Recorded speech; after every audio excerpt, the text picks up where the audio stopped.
Anime fans அனைவருக்கும் வணக்கம். இன்னைக்கு நம்ம 10,000 வேர்ல்டு எபிசோட் 272, 273 தான் பார்க்க போகிறோம். போன எபிசோடில் அந்த காட் ஜெனரல் கிட்ட நம்ம ஹீரோ பேசியிருப்பான் இல்லையா, அவர் என்ன சொல்லியிருப்பாரு, ஃபர்னஸை ரிப்பேர் பண்ண சொல்லியிருப்பாரு. இப்போது நம்ம டிராகன் வெளியில் வருது. நம்ம டிராகனை பார்த்த உடனே அந்த காட் ஜெனரல் மரியாதை கொடுக்குறாரு. இப்போது டிராகன் என்ன கேட்குது, இங்கே பாரு, அதை நான் சரி பண்ணி கொடுத்ததுக்கப்புறம் நீ பேச்சு மாற மாட்டல அப்படின்னு சொல்லுது. அந்த மனுஷன் என்ன சொல்கிறாரு, சத்தியமாக பேச்சு மாற மாட்டேன், எங்களுடைய உலகத்துக்கு உங்களுடைய சப்போர்ட் கண்டிப்பாக தேவைப்படுது அப்படின்ன உடனே ஓகேன்னு சொல்லிட்டு அது சரி பண்ண ஆரம்பிக்குது. அது என்ன சொல்லிச்சு, ஏகப்பட்ட எனர்ஜி தேவைப்படும் அப்படி இப்படின்னு சொல்லிச்சுல. 2 செகண்ட் கூட ஆகலைங்க, ஈஸியாகவே அது சரி பண்ணிடுச்சு. இப்போ அந்த ஃபர்னஸை ரிப்பேர் பண்ணியாச்சு. அதில் இருந்து அந்த ஹெவன் அண்ட் எர்த் எனர்ஜி சொல்லுவாங்கல்ல, ஏகப்பட்ட எனர்ஜி வெளியில் வருதுங்க. இந்த ட்ரூ காட் ஆர்டிஃபேக்டை விட பயங்கர ஸ்ட்ராங்காக இருக்குது. இவங்கெல்லாம் பார்த்துக்கிட்டு இருக்காங்க. அந்த ஒரு ஃபர்னஸ்குள்ளே இருந்து ஒரு பீஸ்ட் வெளியில் வருது. இது என்ன பீஸ்ட்னு பார்த்தீங்கன்னா, அந்த ஒரு ஃபர்னஸோட ஸ்பிரிட் பீஸ்ட். இது பயங்கரமாக ஆரவாரம் பண்ணுங்க. இது என்ன சொல்லுதுன்னா, இந்த பிரபஞ்சத்திலே இதுக்கப்புறம் என்ன மீறி எவனுமே இருக்க மாட்டான்டா அப்படின்னு சொல்லிட்டு பயங்கர ஆரவாரம் பண்ணுது. நம்ம ஆட்கள் எல்லாருமே அமைதியாக பார்த்துக்கிட்டு இருக்காங்க. இதுவா இஷ்டத்துக்கு கத்திக்கிட்டு இருக்கு. திடீர்னு பார்த்தா நம்ம டிராகன் முன்னாடி போய் நிற்குமா. என்ன சொன்ன, ஏதோ இந்த பிரபஞ்சத்திலேயே நீ தான் பெரிய ஆளா அப்படின்னு உடனே இந்த டைகர் அரண்டு போச்சுங்க. ஐயோ சீனியர் டிராகன் நீங்களா அப்படின்னு கேட்குது. ஆமாண்டா நான் தான் சொல்லிட்டு தண்டரை வச்சு அடிக்குது பாருங்க. நம்ம டிராகன் என்ன சொல்லுது, இங்கே பாரு, நான் மட்டும் உதவி செய்யலைன்னு வச்சுக்கோ, நீ இன்னமும் தூங்கிட்டு தான் இருந்திருப்ப அப்படிங்குது. இந்த டைகருக்கு வேறு வழி இல்லை, ஐயா என்னை மன்னிச்சுக்கோங்கன்னு சொல்லிட்டு மன்னிப்பு கேட்குதுப்பா. நம்ம பறவை பார்க்குது, ஆஹா எவ்வளோ பெரிய ஸ்ட்ராங்கஸ்ட் பர்சனாக இருந்தாலும் இந்த டிராகனுக்கு அடிப்படைஞ்சு தான் போகிறாங்க, இப்படி ஒரு சப்போர்ட்டை நம்ம விட்டுறக்கூடாதுரா அப்படின்னு யோசிக்குது. இன்னொரு பக்கத்தில் அந்த டீமன்ஸ் என்ன பண்ணுறாங்க, அந்த சன் இருக்கு இல்லையா, அதை எப்படியாவது உடைக்கணும்னு பிளான் பண்ணுறாங்க. இவனுங்களும் தொடர்ந்து ஆட்களை அமுச்சிக்கிட்டே இருக்காங்க. ஒரு வழியாக கிராக் அப்படிங்கிறது வருதுங்க. ஸோ இவங்களோட பிளான் ஒர்க் ஆக ஆரம்பிச்சிருச்சு அப்படிங்கிறது இவங்களுக்கு தெரிஞ்சு போச்சு. பல நாளாக கஷ்டப்பட்டு நம்மளுடைய பிளான் ஒர்க் ஆக ஆரம்பிச்சிருச்சு, இதை நம்ம விட்டுறக்கூடாது, இன்னொரு 6 பேரை கொண்டு வாங்கடா. அதாவது ஒரு ஃபயர் போல் இருக்குமா, அதை அவங்க உடம்புல வச்சு அவங்கள வெடிக்க வச்சு சீக்கிரமாக இந்த பேரியரை உடைக்கணும் அப்படிங்கிறாங்க. நம்ம ஹீரோ என்ன பண்ணுறான், அந்த வாய்ட் கேட் கிடச்சது இல்லையா, அந்த வாய்ட் கேட் மூலமாக ட்ராவல் பண்ணி வரான். அங்கே வந்த உடனே ஃபேரி கிட்டே ஹெல்ப் கேட்குறான். இந்த மாதிரி எங்கள் ஆட்கள்லாம் எங்கே இருக்காங்க கண்டுபிடிச்சி சொல்லுங்க அப்படின்னு சொல்லிட்டு கேட்குறான். அவங்களும் அந்த ஒரு கண்ணாடி எடுத்து உள்ளதை உள்ளபடி காட்டும் மாய கண்ணாடியே, எல்லாரும் எங்கே இருக்காங்க காட்டு அப்படின்னு உடனே ஒரு லொக்கேஷனை காட்டுது. இவங்க என்ன சொல்கிறாங்க, உன்னுடைய தர்மா பாடியை அதில் இது பண்ணு அப்படின்னு உடனே இவனுடைய தர்மா பாடியை அதில் ரிலீஸ் பண்ணுறான். ஸோ அவங்க எங்கே இருக்காங்க அப்படிங்கிறத பார்த்தாச்சு. மொத்தமாக பார்த்தீங்கன்னா இப்போதைக்கு 7 பேர் தான் இன்னும் உயிரோடு இருக்காங்க. மற்றவங்களாம் எங்கடா அப்படின்னு சொல்லிட்டு அதிர்ந்து போகிறாங்க. இந்த பையன் பார்க்குறான், ஐயோ பிரச்சனை பெருசாக போய்கிட்டு இருக்கே, என்னோட ஆன்ட்டியை காப்பாற்றுங்க அப்படிங்கிறான். ஒன்றும் கவலைப்படாதரா பார்த்துக்கலான்னு சொல்லிட்டு அவங்களோட லொக்கேஷன் தெரியுமா அப்படின்னு கேட்குறான். அதாவது அந்த டார்க் லேண்ட் இருக்காங்கல்ல, அதோடைய சென்டர் பிளேஸில் இருக்க இந்த ஒரு லொக்கேஷன். ஓகேன்னு சொல்லிட்டு இவன் என்ன பண்ணுறான், வாய்ட் கேட்டை ஓப்பன் பண்ணுறாங்க. ஓப்பன் பண்ணி உள்ளுக்குள்ளே போகிறாங்க. இன்னொரு பக்கத்தில் அந்த 6 பேரை கூப்பிட்றதுக்கு ஒரு 2 தருதலைங்க வந்துச்சுல, அது பார்க்குது. என்னதரா இது அப்படின்னு பார்க்குது.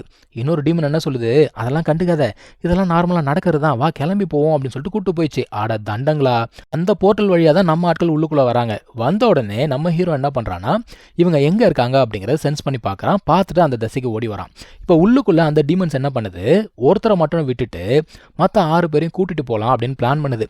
ஆனால் அதுக்குள்ளே நம்ம ஆட்கள் உள்ளுக்குள்ளே போய் அடித்து துவம்சம் பண்ணுவாங்களா. இவங்க பார்க்குறானுங்க, ஐயோ கூஃபங் வந்துட்டான்னு சொல்லிட்டு உடனே அந்த ஈவில் கிங்கு மெசேஜ் அப்படிங்கிறத அனுப்பிச்சிடுறாங்க. இப்போ நம்ம ஹீரோ அவங்கள காப்பாற்றலாம் அப்படின்னு பார்க்குறான். அந்த சமயத்தில் ஃபேரி சொல்கிறாங்க, அவங்க உடம்புல ஈவில் சீல் இருக்குது அப்படின்னு சொல்கிறாங்க. அதெல்லாம் ஒன்றும் பிரச்சனை இல்லைன்னு சொல்லிட்டு அவனுடைய டார்க் அவதார் இருக்குல்ல, அதை எடுத்து மொத்தத்தையும் அப்சர்வ் பண்ணுவானா, அவன் தான் எல்லாத்தையும் முழுங்கிடுவானே. இப்போ இவங்களை சரி பண்ணியாச்சு, காப்பாற்றியாச்சுங்க, இதெல்லாம் ஒன்றும் பிரச்சனை கிடையாது. இந்த ஒரு இன்ஃபர்மேஷன் இவங்களுக்கு வந்தது இல்லையா, ஸோ இதை போயிட்டு ஈவில் கிங் கிட்ட சொல்கிறாங்க, இந்த மாதிரி கூஃபங் வந்துட்டான் அவங்க ஃப்ரெண்ட்ஸை காப்பாற்றுறதுக்கு. இவர் உடனே என்ன சொல்கிறார், வந்துட்டானா அப்படிங்கிறாரு. அந்த பையன் ரொம்ப ஸ்ட்ராங்காக இருக்கான், எங்களால் சண்டை போட முடியாது அப்படிங்கிற மாதிரி சொல்கிறாங்க. ஆனால் அந்த ஈவில் கிங் என்ன சொல்கிறான், அதெல்லாம் ஒன்றும் பிரச்சனை கிடையாது, அந்த ஈவில் சீலை யாராலையும் உடைக்க முடியாது அப்படிங்கிறாரு. சொல்லி வாய முடியல, மனுஷனுடைய முகம் மாறுது. என்னங்க அப்படின்னு கேட்டால், இல்லை ஈவில் சீலை உடைச்சிட்டாங்க அப்படிங்கிறாரு. ஒருவேளை தண்டர் டிராகன் வந்திருக்குமோ அப்படின்னு சொல்லிட்டு கேட்குறாங்க. ஓ தண்டர் டிராகனா, வரட்டும், அந்த ஆளுக்காக தான் வெயிட் பண்ணிக்கிட்டு இருக்கேன். டிராகன் எசன்ஸை நான் மட்டும் பர்ஃபெக்ட் பண்ணிட்டேன், நான் பாரு சேஜா மாறிடுவேன் அப்படிங்கிறாப்புல. இங்கே லின்ஃபங் எல்லாரையும் காப்பாற்றிட்டான் இல்லையா, அதை எல்லாரும் பார்க்குறாங்க. இவங்களுக்கு என்னன்னா, ஃபேரியால் கூட டார்க் எனர்ஜியை தாங்க முடியல, இவனால் எப்படி தாங்க முடியுது அப்படிங்கிற மாதிரி கேட்குறாங்க. அந்த ஒரு டெவில் என்ன சொல்லுது, அவன்கிட்ட கிரியேஷன் ஜே டிஸ்க் இருக்குது, அதனால தான் அவனால் தாங்க முடியுது அப்படிங்கிற மாதிரி சொல்லுது. இவனுங்க பார்க்குறானுங்க, இது கிரியேஷன் ஜே டிஸ்கா அப்படின்னு பார்க்குறானுங்க. ஏன்னா அது மிகப்பெரிய ஒரு ட்ரெஷர், அது யார் கையில் இருக்கோ அவங்களால ஈஸியாக சேஜாக மாற முடியும். இப்போது இந்த ஒரு மனுஷன் என்ன பண்ணுறாப்புல, அவனை பிடிக்கலாம் அப்படின்னு சொல்லிட்டு ட்ரை பண்ணுறாப்புல. லின்ஃபங்க்கு ஏதோ பிரச்சனை அப்படிங்கிறது தெரிஞ்சு போச்சு. உடனே வாய்ட் கேட்டை பயன்படுத்தி அங்கேருந்து எஸ்கேப் ஆயிட்டான். இந்த டீமன் முழிக்குது, என்னடா கொஞ்ச நேரத்துக்கு முன்னாடி தான் இருந்தாங்க, ஆளை காணுமே அப்படின்னு சொல்லிட்டு முழிக்குது. அப்போ இவன் வாய்ட் கேட்டை பயன்படுத்துகிறான் அப்படிங்கிறது இவங்களுக்கு தெரிஞ்சு போச்சு. வாய்ட் கேட் யாரோடையது, நம்ம காட் ஜெனரல்து. அப்போ அந்த ஆள் பின்னாடி வேலை செஞ்சுக்கிட்டு இருக்கான் அப்படின்னு சொல்லிட்டு இப்போ தான் யோசிக்க ஆரம்பிக்கிறாங்க. அப்போ நம்மளால் ஒன்றுமே பண்ண முடியாதா அப்படின்னு சொல்லிட்டு ஒருத்தி கேட்குறா. அந்த சமயத்தில் இந்த ஈவில் கிங் என்ன சொல்கிறான், மற்றவங்களால ஒன்றும் பண்ண முடியாது, ஆனால் நான் சாதாரண ஆள் கிடையாதுல்ல, இப்போ என்ன பண்ணுறான் பாருன்னு சொல்லிட்டு வாய்ட் லாக் அப்படிங்கிறத பயன்படுத்தி அந்த ஸ்பேஸை லாக் பண்ணுறான். இவங்கள ட்ராக் பண்ண ஆரம்பிக்கிறாங்க. இவங்களுக்கு தெரியுது யாரும் நம்மளை வாட்ச் பண்ணுறாங்கன்னு. லின்ஃபங் திரும்பி பார்க்குறான். பார்த்தா ஈவில் கிங்கோடைய க்ளோன் பின்னாடியே வந்துகிட்டு இருக்கு. அது என்ன சொல்லுது, உன்னை பிடிச்சிட்டேன் பார்த்தியா, ஒழுங்காக சரண்டர் ஆகிடு அப்படிங்குது. இவன் எப்படி சரண்டர் ஆவான் பாருங்க. அந்த ஃபர்னஸ் இருக்குல்ல, அதை வச்சு அடிக்கிறாங்க. என்னடா ஆர்டிஃபேக்ட் இது அப்படின்னு சொல்லிட்டு முழிக்குது அது. அந்த ஃபர்னஸை ஓப்பன் பண்ணி க்ளோனை மொத்தமாக உள்ளுக்குள்ளே இழுத்துருவானா. அந்த ஒரு ஈவில் கிங்க்கு இது மிகப்பெரிய அடி அப்படின்னு தான் சொல்லணும். ஏன்னா ஒரு சோல் க்ளோனை டிஸ்ட்ராய் பண்ணால் அதுக்கு பயங்கரமாக வலிக்கும். அது சரியான கோவப்படுதுங்க. உனக்கு எவ்வளோ தைரியம் இருந்தால் என்னோட க்ளோனை டிஸ்ட்ராய் பண்ணுவேன், உன்னை விடமாட்டேன் பாடுறான்னு சொல்லிட்டு ஏகப்பட்ட க்ளோன்ஸை உள்ளுக்குள்ளே அனுப்புதுங்க அது. நம்மால் பார்த்தீங்கன்னா அங்கே தான் வெயிட் பண்ணிக்கிட்டு இருக்கான். ஆனால் இங்கே உள்ளுக்குள்ளே ரொம்ப நேரம் இருக்க முடியாது, இந்த இடம் வந்து கொலாப்ஸ் ஆகிடும். ஸோ உடனே என்ன பண்ணுறாங்க, வெளியில் வராங்க. வெளியில் வந்து பார்த்தா இன்னுமுமே இவங்க வந்து டார்க் டெரிட்டரியில் தான் இருக்காங்க. என்னடா பண்ணுறது அப்படின்னு யோசிச்சுட்டு இருந்தா இந்த ஒரு டீமன் க்ளோன் வெளியில் வருமா. அது என்ன சொல்லுது, தம்பி இன்னைக்கு நீ சாக போகிற, அதுதான் உன்னுடைய விதி அப்படிங்குது. இப்போது இது பயங்கரமாக பவரை பண்ண ஆரம்பிக்குதுங்க. ஒரு மிகப்பெரிய ஃபார்மேஷன் அப்படிங்கிறத போடுது. அந்த ஃபார்மேஷனுடைய பவர் வந்து எங்கேருந்து வருதுன்னா, இந்த டார்க் டெரிட்டரி இருக்குல்ல, அதோடைய மொத்த பவர் அந்த ஃபார்மேஷன் கேதர் பண்ணுது.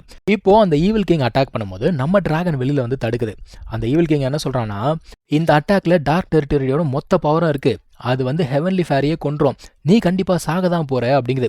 இப்போ உள்ளுக்குள்ளே இருக்க அவங்களும் பார்க்குறானுங்க, நம்மளுடைய ஆன்சஸ்டர் ஃபுல் பவரோட சண்டை போட்டார்னா கண்டிப்பாக அந்த டிராகனை டிஃபீட் பண்ணிடுவார் அப்படிங்கிற ஒரு நம்பிக்கையில் தான் பார்த்துக்கிட்டு இருக்காங்க. ஆனால் நம்ம டிராகன் அதெல்லாம் பெருசாக எடுத்துக்கிட்ட மாதிரி தெரியலங்க. நம்ம பறவை பார்க்குது, இந்த ஆள் பற்றியா கில்லிங் ஃபார்மேஷன் அப்படிங்கிறத போட்டு நம்ம டிராகன் வரதுக்காக வெயிட் பண்ணிட்டு இருந்திருக்கான் அப்படின்னு சொல்லிட்டு பேசிக்கிட்டு இருக்கு. ஆனால் நம்ம டிராகன் என்ன சொல்லுது, என்னதான் என்னுடைய பவர் வந்து ரொம்ப கம்மியாக இருந்தால் கூட உன்னை கொல்றதுக்கெல்லாம் இந்த பவர் போதும்டா அப்படிங்குது. ஸோ அந்த கிரியேஷன் ஜே டிஸ்க் இருக்குல்ல, அதை வெளியில் எடுக்குது. இந்த ஜே டிஸ்க் அப்படிங்கிறத வச்சு கிரியேஷன் பண்ண முடியும். இந்த கிரியேஷன் அப்படிங்கிறது மூலமாக தான் இந்த யூனிவர்ஸே ஃபார்ம் ஆச்சு. இந்த யூனிவர்ஸுக்குள்ளே தான் பார்த்தீங்கன்னா எல்லா பவருமே இருக்குது. அப்போ இதை வச்சு அடிக்கும்போது அந்த ஒரு ஈவில் கிங்கால் சுத்தமாக தாக்க பிடிக்க முடியல. சார் அங்கேருந்து எஸ்கேப் ஆகலாம் அப்படின்னு பார்க்குறாரு. ஆனால் லின்ஃபங் விட்டுருவானா. இதை பயன்படுத்தி அவன் என்ன பண்ணுறான், ஃபர்னஸை யூஸ் பண்ணி பிடிக்கலான்னு பார்க்குறான். அவர் உடனே நீ என்னையே ட்ராப் பண்ணலான்னு பார்க்குறியா, என்ன பண்ணுறேன் பாருன்னு சொல்லிட்டு டார்க் ஃபயர் அப்படிங்கிறத பயன்படுத்துகிறாராமா. இந்த டார்க் ஃபயர் பேசிக்காக பார்த்தீங்கன்னா ரொம்ப ஸ்ட்ராங்கான ஒரு ஃபயர் தான். ஆனால் அந்த ஃபயரையுமே அந்த ஒரு ஃபர்னஸ் உள்ளுக்குள்ளே இழுத்துக்குச்சு. இப்போ அந்த பீஸ்ட் வெளியில் வருதுங்க. அந்த பீஸ்ட்டை பார்த்த உடனே ஈவில் கிங் பார்த்தீங்கன்னா அதிர்ந்து போகுது. ஏன்னா அது என்ன பீஸ்ட் அப்படிங்கிறது அதுக்கு தெரியும். ஸோ ஒரு வழியாக அந்த ஈவில் கிங்கோடைய க்ளோனை பார்த்தீங்கன்னா உள்ளுக்குள்ளே இழுத்துட்டாங்க. இதோட இந்த ஒரு எபிசோட் முடியுதுங்க. அந்த ஈவில் கிங் இன்னும் சாகலை. அடுத்த எபிசோடில் பார்க்கலாம். தேங்க்யூ ஸோ மச் ஃபார் வாட்சிங். Take care. பாய்.